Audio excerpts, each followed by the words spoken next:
warahmatullahi wabarakatuh. Perkenalkan, nama saya Putri Silmi Nurul Fadilah dengan NIM 20031096 dari Prodi Pendidikan Biologi Universitas Negeri Padang. Nah, pada video kali ini, tepatnya pada praktikum mata kuliah keanekaragaman hewan, saya akan membahas 3 spesies dari filum yang berbeda. Yang pertama ada spesies Lumbricus rubellus dari filum Annelida. Nah, filum Annelida itu adalah kelompok hewan yang memiliki bentuk tubuh seperti susunan cincin, gelang-gelang, ataupun ruas-ruas. Kemudian yang kedua ada spesies Asatina fulica dari filum Mollusca. Nah, filum Mollusca itu adalah kelompok hewan yang memiliki tubuh lunak, baik yang nantinya memiliki cangkang ataupun yang tidak memiliki cangkang. Kemudian yang ketiga ada spesies Aurelia aurita dari filum Cnidaria atau Coelenterata. Disebut Cnidaria karena hewan ini memiliki sel-sel penyengat atau disebut dengan cnidosit pada epidermisnya. Dan juga disebut Coelenterata karena kelompok hewan ini memiliki rongga besar yang terletak di tengah-tengah tubuhnya atau rongga usus yang disebut gastrovaskuler yang digunakan untuk pencernaan. Nah, langsung saja masuk kepada pembahasannya. Pembahasan yang pertama adalah spesies Lumbricus rubellus dari filum Annelida. Nah, dari gambar tersebut dapat dilihat klasifikasi ilmiah dari spesies Lumbricus rubellus atau yang dikenal dengan cacing tanah. Kemudian masuk pada ciri dari spesies Lumbricus rubellus. Yang pertama, bagian ujung anterior cacing tanah memiliki tonjolan yang disebut prostomium dan setelah itu terdapat mulut. Pada ruas ke-31 atau ke-32 hingga ruas ke-37 mengalami pembesaran menjadi seperti bentuk sadel yang disebut clitellum yang digunakan untuk reproduksi. Pada bagian masing-masing kecuali pada ruas yang pertama dan ruas yang terakhir memiliki 4 pasang bulu sikat yang terbentuk dari bahan kitin yang disebut setae. Nah, setae itu adalah bagian tubuh cacing yang dapat bergerak karena adanya otot retraktor dan protraktor. Setae dapat tumbuh lagi jika hilang ataupun putus. Setae yang terdapat di ruas ke-36 mengalami modifikasi untuk proses reproduksi. Cacing memiliki tubuh yang terbungkus oleh kutikula yang transparan dengan tujuan untuk melindungi tubuh dari gangguan fisik atau kimia. Secara fisiologis, kutikula cacing tanah memiliki kantung-kantung kelenjar yang dapat mengeluarkan cairan sehingga tubuh akan kelihatan mengkilat. Kemudian, mulut merupakan bentuk sabit terletak di belakang ventral dari prostomium. Letak anus di bagian ruas yang terakhir. Pada ruas ke-35 terdapat muara saluran vas deferens atau saluran sperma. Di muara tersebut membentuk bibir, sedangkan di lubang oviduk lebih kecil dan terdapat pada ruas ke-14 yang mana dari lubang oviduk tersebut akan keluar telur. 2 ekor cacing tanah yang saling berlekatan atau melekatkan diri akan saling membuahi. Kemudian darah pada cacing terdiri atas plasma darah sehingga warna merah pada cacing tanah itu dikarenakan oleh adanya hemoglobin yang larut dalam plasma darah. Kemudian cacing tanah tidak memiliki alat respirasi yang khusus untuk mengambil O2 dan membuang CO2. Fungsi respirasi dilakukan pada membran seluruh permukaan tubuhnya. Nah, jadi dengan demikian Maka di bawah kutikula itu terdapat banyak pembuluh kapiler yang berfungsi untuk mempermudah pertukaran gas CO2 dan O2. Kemudian alat ekskresi cacing tanah berupa suatu alat yang disebut dengan nephridia terdapat pada tiap-tiap ruas kecuali pada ruas 1 sampai 3 dan ruas terakhir. Kemudian sistem saraf terdiri dari sentral yang terdiri dari dua bagian. Pada bagian dorsal disebut otak atau ganglion supraparingeal.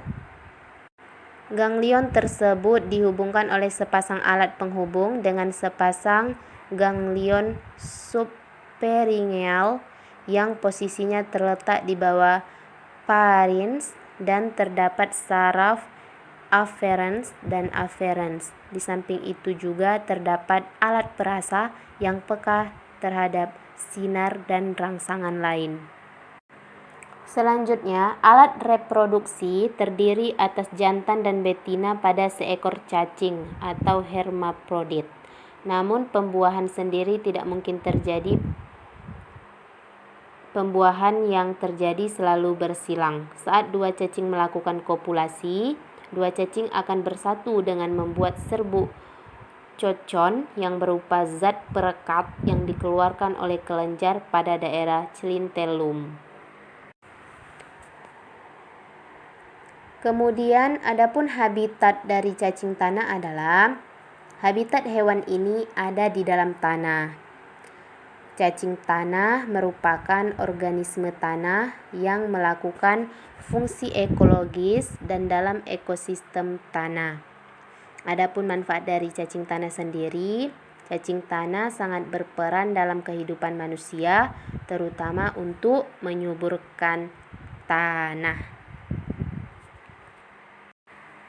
Masuk pada pembahasan yang kedua, yaitu spesies Asatina fulica dari kelas Gastropoda dari filum Mollusca.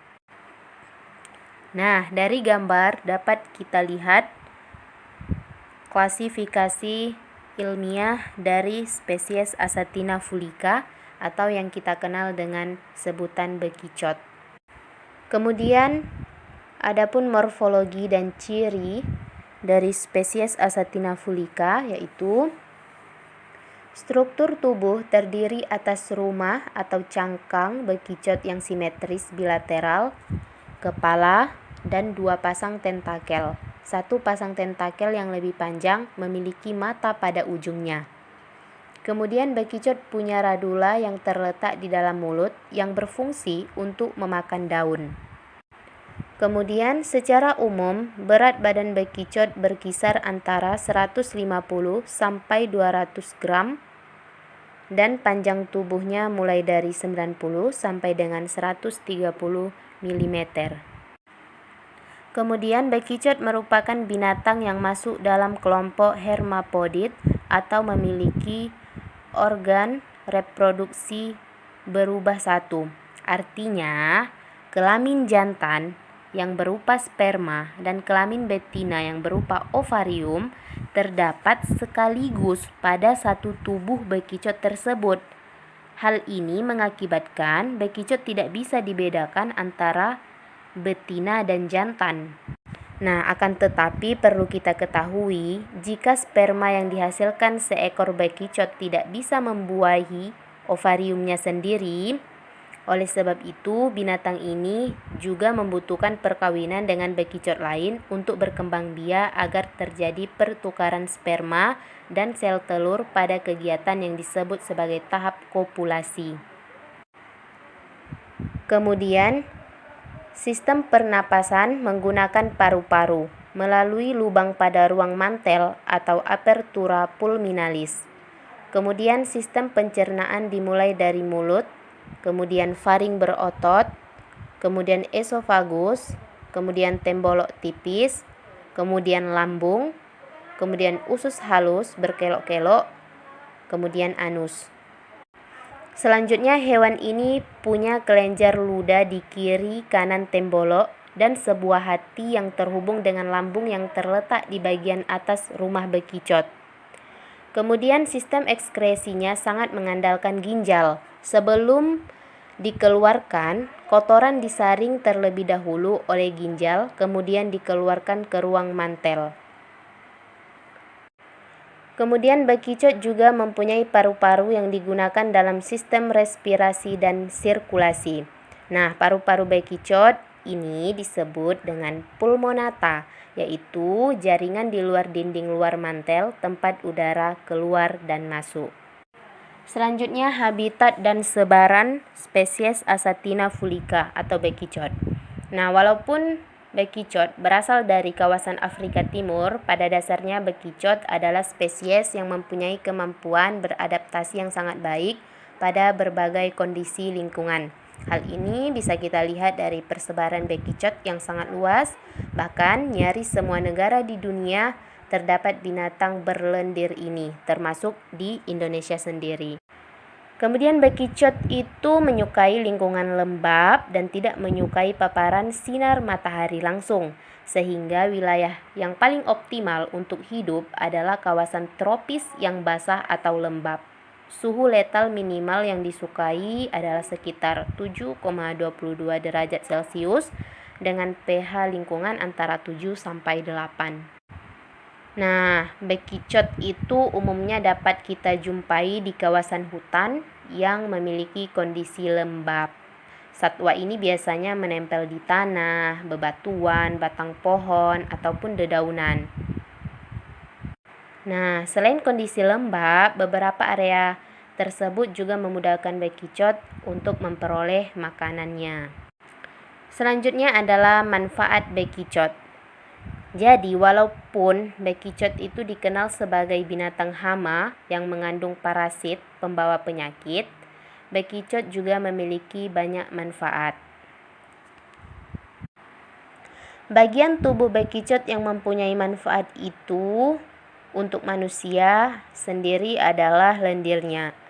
Pada lendir tersebut terdapat zat peptida yang bersifat antimikroba sehingga dapat mempengaruhi bakteri baik berupa bakteri gram positif ataupun bakteri gram negatif dengan cara mengubah ultrastruktur sel bakteri. Nah, berikut ini adalah beberapa pemanfaatan bekicot dalam bidang pengobatan, yaitu mengurangi peradangan akibat sakit gigi dengan cara menempelkan kapas yang telah diberi lendir bekicot pada gigi yang sakit. Kemudian yang kedua, mengobati luka ringan dan berbagai jenis penyakit kulit pada tubuh dengan mengoleskan lendir bekicot pada area yang terluka. Kemudian mengatasi penyakit kuning. Kemudian selain itu, lendir bekicot juga berfungsi sebagai anti-inflamasi yang diketahui mempunyai sifat sama seperti asetosal. Asetosal itu merupakan salah satu zat yang berfungsi menghambat proses inflamasi. Manfaat ini diperoleh dengan mencampurkan lendir, air, dan ekstrak daging bekicot yang mengandung etanol. Selanjutnya masuk pada pembahasan yang ketiga, yaitu spesies Aurelia aurita dari kelas Scyphozoa dari filum Cnidaria atau Coelenterata. Nah, Aurelia aurita adalah salah satu makhluk hidup yang bentuknya bening dan hidup di laut. Di Indonesia, Aurelia aurita dikenal dengan sebutan ubur-ubur, sedangkan di luar negeri ia dikenal sebagai jellyfish. Hewan ini melayang di air, memiliki lapisan mesoglea yang tebal yang dapat digunakan sebagai sumber nutrisi. Selanjutnya, adapun ciri-ciri Aurelia aurita yaitu habitat di laut, kecuali yang sejenis hidra ia hidup di air tawar. Kemudian hewan ini bersel banyak atau disebut dengan multiseluler. Kemudian mengenai struktur tubuh, ada yang radial simetris dan ada yang berongga atau mesoglea. Kemudian bentuk tubuh ada yang menyerupai tabung. Ini terjadi pada saat dia dalam siklus hidup polip. Kemudian ada yang menyerupai mangkok pada saat dia dalam siklus hidup medusa. Selanjutnya, di atas tubuh terdapat tentakel untuk menangkap mangsa dan untuk bergerak.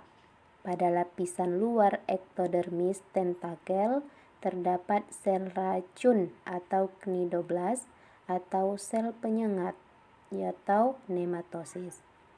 Kemudian hewan ini mempunyai rongga gastrovaskuler atau rongga usus yang digunakan untuk pencernaan.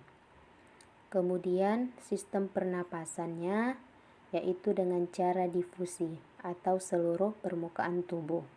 Kemudian sistem saraf yaitu difus atau baur. Kemudian mengalami siklus hidup atau metagenesis yaitu polip dan medusa. Nah, pada masa hidupnya bentuk medusa ini lebih dominan dibandingkan dengan bentuk polip. Bentuk polip hanya dijumpai pada saat Aurelia aurita ini dalam fase larva. Kemudian hewan ini memiliki alat kelamin yang terpisah pada individu jantan dan individu betina. Nah, untuk menambah sedikit pengetahuan mengenai bentuk polip dan medusa tadi, maka bentuk polip itu ketika dia dalam fase larva, kan dia hidup dalam bentuk polip. Maka ketika ia dalam bentuk polip, ia melekat pada suatu substrat, atau dengan kata lain, dia tidak berpindah-pindah tempat atau disebut dengan sesil. Nah, sedangkan pada saat dia disebut bentuk medusa, dia hidup bebas atau berpindah tempat karena terbawa air, disebut dengan planktonik. Kemudian pada Aurelia aurita ini, pembuahan ovum oleh sperma secara internal terjadi di dalam tubuh individu betina. Kemudian hasil pembuahan tersebut adalah zigot yang akan berkembang menjadi larva bersilia yang disebut dengan planula. Kemudian setelah menjadi larva bersilia atau planula, kemudian planula tersebut akan berenang dan menempel pada tempat yang sesuai. Kemudian setelah menempel, silia dilepaskan dan planula tumbuh menjadi polip muda yang disebut dengan schistoma. Kemudian setelah itu maka akan membentuk tunas-tunas lateral sehingga tampak seperti tumpukan piring atau strobilasi. Setelah itu kuncup dewasa yang paling atas itu akan melepaskan diri menjadi medusa yang disebut dengan evira. Selanjutnya evira berkembang menjadi medusa dewasa. Sekian penjelasan dari 3 spesies tersebut.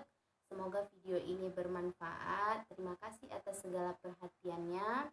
Sampai jumpa di video selanjutnya dan jangan lupa like and subscribe. Assalamualaikum warahmatullahi wabarakatuh.